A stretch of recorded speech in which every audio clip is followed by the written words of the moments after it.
Hello, and welcome to Unsheathed with your hosts, Kyell Gold and Cam Hirosaki. We hope that you enjoy the program.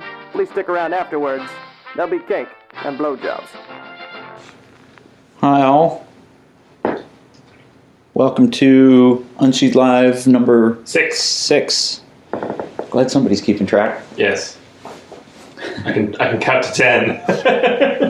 That's good. I had just forgotten. Yeah.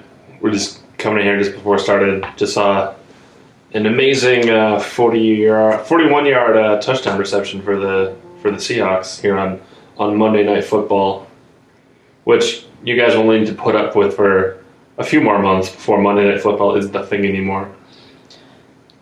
Yeah, but hopefully people that are fans of the podcast already know our predilection for sports. Yeah, people in the chat room are talking earlier like, oh my god, gay people talking about sports. And I'm like, I'm not going to get into that again. If you don't think that gay people are allowed to like sports, then you are a horrible adherent to horrible stereotypes. Also, you've written 3.5 books about football. Yeah, seriously.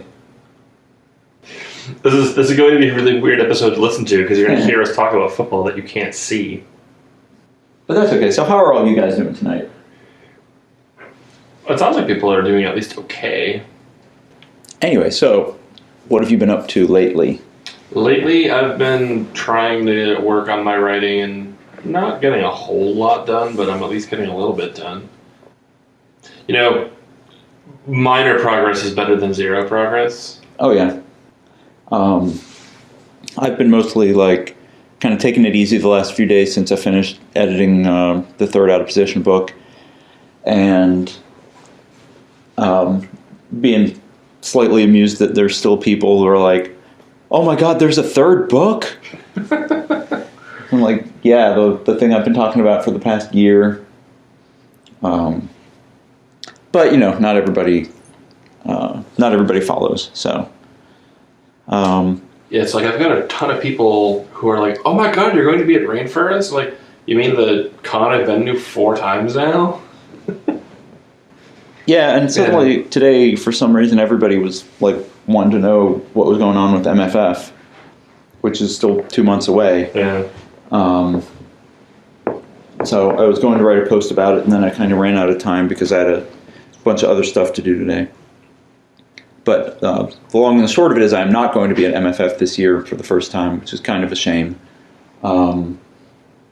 But that's because we are going to Midfur. So that's, I think, a pretty good trade-off. Kyle's going to a land down under. Yep. We're going to have a Vegemite sandwich. Kid says I have to eat one. Yeah, I thought you told him he had to eat one. Maybe. That might have been how it happened. See, I go back and listen to our own podcast so I can keep abreast of things. But anyway, yeah, that's going to be fun. That's going to take up a good chunk of the fall. We're going to be down there for about 2 weeks. And unfortunately, we're leaving like the weekend after MFF, so just not up for too much travel and so on. Not after your travel-licious October. People are comparing Vegemite to practice for quote-unquote swallowing. I'm not sure that I would equate those two. I've tried Vegemite. I've tried Vegemite too. Yeah. Vegemite is far less pleasant. Yes. I'm not going to comment. But yeah. At any rate, yeah, so that'll be fun. I'm doing the last of my prep for Rainforest 2. I posted, in case you guys didn't see it, a preview. The first 3 chapters of Winter Games went up on SoFurry and Fur Affinity. So you can now read and see if you are interested in the book, which a few people have been moved to pre-order it by the preview, which is good. That's what it's for. Or to at least tacitly pre-order it. Or are there active pre-orders? No, active pre-order. Oh, wow. I didn't know. You can pre-order. Fur Planet has pre-orders through its catalog. Oh, that's really cool. So that's nice. And we're looking forward to launching it in 3 days now. Tuesday, Wednesday, Thursday. Yep. Yeah, wow. I can't believe it's already right on top of us. It is. And if you are... And other analogies that I can say while watching a football game. And if you are going to Rainforest, come to my reading, which I think is 5 o'clock on Thursday. I will probably read a little bit of Winter Games, but I will probably also read something else, and I don't know what that might be. People in the chat room are trying to guess it out of Position 3 spoilers, which Kyle's not going to tell you if you're right or you're wrong. You should know that by now. Yes. I'm just reading the whole, Yeah. 3 is not the last of the series. Yes, but also remember that I have a reason for telling you that. Yeah. That's right. And I wouldn't think it's unusual for an author to not tell you what's going to happen in a book that isn't even out yet. And I think that's completely legitimate. And then, what else? I've been doing just kind of a lot of little things. Yeah. Stuff that I have not been doing for the past 2.5 weeks because I've been editing that novel. You've been very, very diligent. I have been. Paused to keyboard. To the tune of 27,000 words, which was pretty nice. I've been singing. Real quick here. Yes, go for it. Ritter, via Twitter, he had to go to sleep before we started recording. Ritter via Twitter. Ritter via Twitter, yes. So he submitted a question through there. He asks, what form of story, novel, short story, etc., do you enjoy writing the most, and why? That's a good question. It is a good question. Do you want me to go first, or do you want to go? So I probably most enjoy writing short stories the most. I tend to have fun with taking quick ideas and getting them down and sort of seeing how they turn out. It's a sort of, what's the word I'm looking for? Short. No, it's like wow, I'm a really bad writer. I can't think of an English word. It's a very self-contained experience. Right. That's what I mean. And it's sort of it comes in its own little parcel of, from inception to, production, expansion, and completion. And I just enjoy seeing ideas take shape quickly and manifest themselves relatively quickly, as opposed to novel writing, which, oh god, I hate writing novels. I hate it every step of the way. Kyell can attest to this. Whenever I'm writing a novel, all I do is complain about how much I hate writing. And I won't even just complain about how much I hate writing novels. I'll start complaining about how I just hate writing, period. Yeah, that's true. Yeah. It is a very exhausting and draining process, and I stop and question multiple times along the way if it's even worth it. But the sense of satisfaction I get at the end is certainly enough to offset that. Otherwise, I would have stopped it. I would have stopped doing it after the first time I did it. That's true. You could have said, "It's not for me." Yeah. So I mean, it's not fun for me, but I do it because I believe in the stories I'm trying to tell, and I want to have those stories out there. For me, it's novels. I like getting a chance to really spread out a story, have characters go through a lot, and I find myself, it's the short story idea almost has to just come to me as a short story idea, because if I start thinking, this is kind of a neat situation and I don't know how long a story it's going to be, it always ends up coming out longer than a short story. I'm just thinking I'm trying to write con book stories, and con book stories are I almost have to just, they're great practice for writing short stories, and I almost just have to let go and say, I can't do this, I can't do this, I have to pare it down, but I always want to tell more of the story. And so, as evidenced by the fact that the last 2 books that I wrote ended up turning into 2 books, I really do enjoy having a lot more room to spread out characters and motivations and plot and story and whatnot. So I'm super glad I don't have that problem. I'm just going to say, if when trying to write a story, I wound up having to write more of something that I don't enjoy writing, I would just smash my head into a wall until I wasn't capable of being intellectual enough to write. But no, it's definitely. I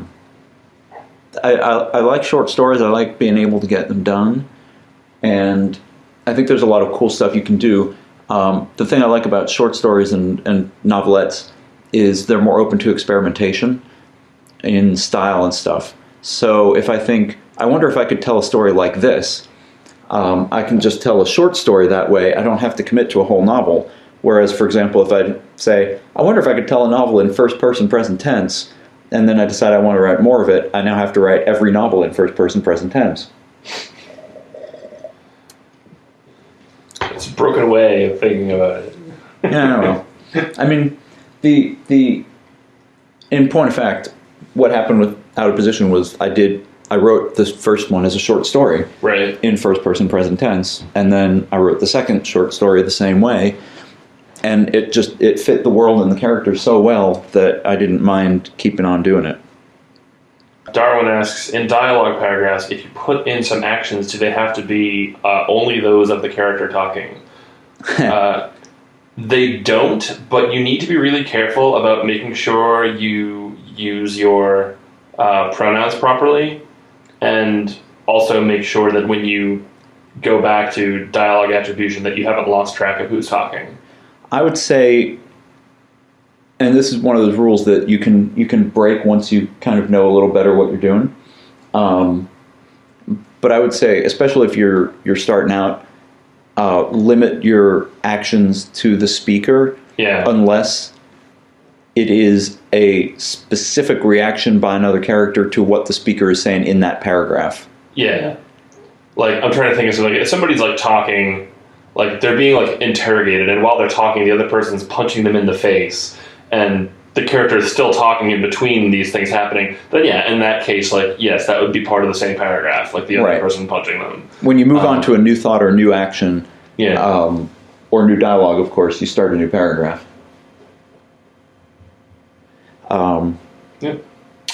If you could take back one of your novels and change it, what would it be and why? I'm not sure quite what that means. I'm guessing it means, like, if there's one that you could go back and revise and put out again. And I don't know. I mean, that's kind of a loaded question, because I mean, like my first novel I wrote like 7 years ago at this point, and I look at my writing from that long ago, like I hate everything I wrote back then. So I'm just like, I don't want this to be around. Yeah, I don't know that I would take any of mine now, because they are what they are, and as much as I might read back through some of it and cringe, which I rarely do read back through it, because I'm sure I would. One of the things that you learn as a writer is that the stories are never going to be perfect.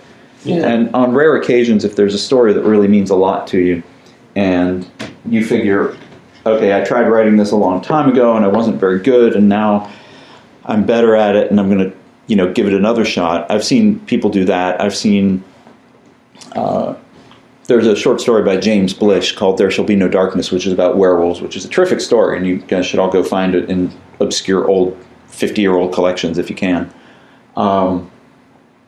But that has different endings depending on which collection you find it in. Huh. And I'm not quite sure whether he revised it or if it was submitted with an original ending one place and then he redacted it somewhere else or what. But, you can do that more easily with short stories. I think, for me, the novels, they are what they are. They're a product of the time. Mm-hmm. And in his intro to the reissue of the Dark Tower Book 1, Stephen King writes about how he was so convinced that book was great when he wrote it when he was 19 or something. And he says now he looks back and he sees a lot of stuff that he did wrong. And there's a temptation to go back and fix it and make it better. But he said the book also reflects kind of this youthful innocence and exuberance that my 19-year-old self had that I don't have anymore. It's much more about craft. And, so I want to kind of leave it in there, just warts and all, because it's an expression of who I was at the time. And that's kind of how I feel about my novels also.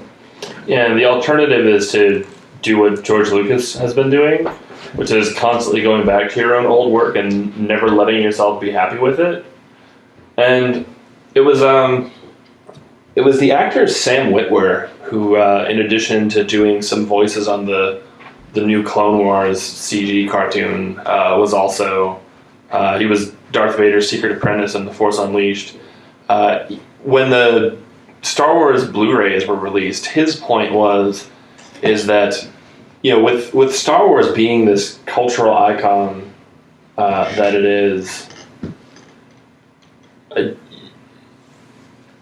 if he's that convinced that his new versions are better, like, oh no, like I'm making these changes, so you can to improve the movie, and I think that these improve the film, then it sort of behooves him, that to on the Blu-rays, like, include, sort of the original film document as like an option. It's like, if you honestly are going to stick by your work, like no, like my version is better, then let the audience have both and let them decide, because clearly the audience wants both.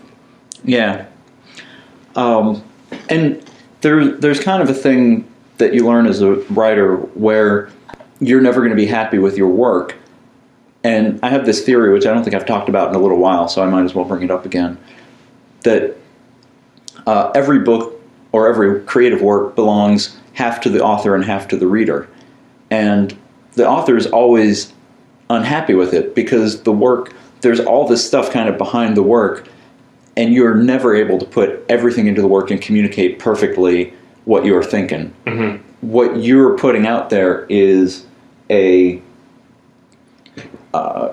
kind of a tip of the iceberg thing that gives the readers a framework. And if it's a really good story, then everybody relates to that framework in some way. But the readers fill in that framework with their own past and their own experiences and their own emotions and their own connections to it. I've had people write me and tell me who their favorite characters are from the books, and they're all over the board.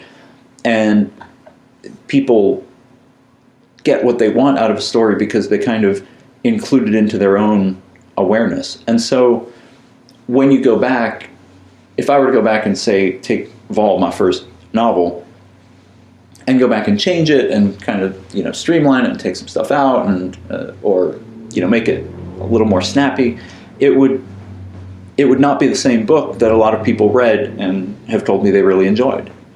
It might be a book that would appeal to more people, but it's right now it's a book that has found an audience, and a lot of people have said they like it. It continues to. I still get emails about it. Yeah, there you go. And so who am I to mess around with it? Iridescent Dragon asks, Friday says that he loves Helfer. I love Helfer too, but I've told Kyell all about that. Yes, you have. But so Iridescent Dragon asks, due to journalism talking about reducing stories, do we think that reductionism is applicable to fiction writing? Sure. Yeah. Brevity is the soul of wit, as somebody famous once said. Some famous writer guy. Yeah. He wrote like a bunch of plays, like you might have heard. Yeah, if you ever go read James Carver, he wrote a bunch of very, very short stories, and his minimalist style is very famous. Not many people can pull it off the way he did, but it's certainly worth reading. So I would go look him up. Yeah, I think people, I get this a lot. You sort of see this a lot in the attitudes of a lot of novice amateur writers, where, and not to make this sound sexual, but they're very length focused. You tend to get, like, whenever you're at panels, though, they're always like, oh, well, how long should the story be? Like, how long does this need to be? And they're always like, there seems to be like longer is better, and that's not always the case. I would say more that they're measurement focused or metric focused, because they talk about, how short can I make something or how long, like basically it's how many words does a chapter need to be? How many words does a novel need to be? And there's no rules for that. There's guidelines. Yeah. Anything else? No, nobody's asking anything else yet. Come on, people. We need questions. You can ask questions about football too. Yeah. It's halftime, if you were curious. Seattle is up 7-0, which actually surprises me. Oh, we have a question coming up about your no domestic animals thing. All right. I've explained that in a couple places, but I'm happy to talk about it again. Well, I mean, I think he's phrasing the question still. Yes. Well, I'm waiting for it. And I was wondering, couldn't wolves have sort of turned into dogs over a process of evolution? Theoretically, but domestication doesn't work through natural evolution. No. It's a specifically human-guided process. Yeah. Also, social evolution and biological evolution are two different things as well. Right. I mean, biologically, humans now and humans thousands of years ago are the same species, but there's a lot different about us, in terms of like overall average, size, height, weight, and lifespan, and all sorts of things. Right. And humans have evolved into different races with sort of different phenotypes and stuff. And you certainly have, wolves with different coats, and you could theoretically have, wolves with maybe husky markings, although those tend to be more like you get weird coat patterns in most of the domesticated animals. But in general, the really the proof that, or not the proof, the guidelines that I would follow is domestic dogs did not evolve in the millions of years before humans came on the scene. No. And so if you have people or intelligent wolves evolving social structures and nobody kind of forcing their mating habits to, develop these individual breeds, then it's not going to just happen by itself. You might have a real inbred population somewhere in some remote part of the world where they've become so inbred that they're selected for a real specific trait, like, pygmy wolves or something like that. Yeah. But otherwise, no, the domestic species don't just arise naturally. Yeah. I mean, and this all depends on, are there animals, is the reason for there being animal people in your stories? Yes, they've become pug pygmies. That's horrible. Yes. I mean, if you're just writing a short story and the background doesn't relate on what several million years of evolution have done to cause your society to exist, and you want to have an anthropomorphic husky person, then don't stress about it. Don't force yourself to have an internal science quandary. Over the background of a 6,000 word story. And for me, honestly, the reason that I do that is just so that I can maintain. So it's easy for me to maintain the consistency of that world in my head. So I don't have to go back and try to remember what the rules are and so on. So it's just kind of a thing where I'm like, okay, all wild types, that's it, no domestics. Because honestly, furry worlds are hard enough to construct without. Yeah. If you have domesticated species, then you have kind of, rules of interbreeding and so on. The key thing is consistency. There's not a right or a wrong way to do it. I mean, however you want things to work in your world, you can have them work that way. Just either make sure you A, explain it well enough so that the rules are there, or B, don't explain it enough so that things are nebulous enough that people can't point out factual inaccuracies with it. Those are sort of the two ways to go about that. Right. I mean, at the end of the day, we're writing stories about animal people because we want to write stories about animal people, not because we're trying to make people, require a, 6-year, postgraduate biology program, to fully appreciate the intricacies of this sort of, It's not science fiction in the traditional sense, because it doesn't. Yeah. It doesn't stem from a scientific premise. It's not like a what if. It would have to be more kind of relatable. Like, what if wolves had evolved intelligence and bipedal movement before apes did? In which case you'd have a very different kind of world, and there would likely be only one or two intelligent species. So I had an entire workshop at Camp Farrell about furry world creation, but that was a 2-hour workshop and not something I can cover in like the 3 minutes that we have left, or 20 seconds. Yeah, and as Flynn points out here, now he knows why you have it in your mind, why it is that way. And that's a point that I don't think I can stress enough, is that for a lot of things, as long as the author knows why he has made a choice, that's the important thing. The reader doesn't necessarily need to know in explicit detail why you have decided everything. Right. The goal is not to show off to your readers, like, check out this awesome thing. Buck Turner asks, when do we get Super Bowl picks? When the next Bunker episode goes live. We have recorded it. Which should be up tomorrow. It should be up tomorrow? Okay, so Yeah. It should be up... I was just uploading it today. And Okay. I'm trying to figure out why the iOS 6 podcast app does not like our descriptions, because it should be loading them in. I mean, according to iTunes protocols, the RSS feed is all correct as far as I can tell, so I'm not sure what's going on with that. But I think that... But yeah, we do make our Zero Picks. Will we be podcasting on Thanksgiving? Probably not, because it's Thanksgiving and we'll be very busy. Yeah. Also, you be in Australia. No, we'll be here on Thanksgiving. Oh. We're leaving 2 days after Thanksgiving. Oh, okay. But yeah, we haven't quite figured out what we're doing. I don't think we'll be podcasting on Thanksgiving, though. But yeah, we don't. For people who are now people asking what dates we're podcasting, we do not have any future dates definitely set for when we will or will not be podcasting. Or live stream podcasting. Oh, sorry. He was asking about Canadian Thanksgiving, which is October 8th, which I also think is a no. Yeah, that's Probably not.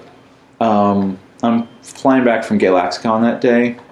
Yeah. So maybe, but yeah, we might try to mix it up a little bit in October, because I got Rainforest and Galaxicon back to back, and then Oklacon 2 weeks after that. So I'm flying back to the Bay here on like 3 of the 4 Mondays in October, or 3 of the 5, whatever. I think there's 5. So we may do one on Tuesday. We may try to do another one kind of early on a weekend to let some of our other international people join in. And we will, we'll announce it on Twitter, and we'll let you know. But no, don't ask us about politics, please. Just don't. Yeah, no politics. No politics. That is not how we do this.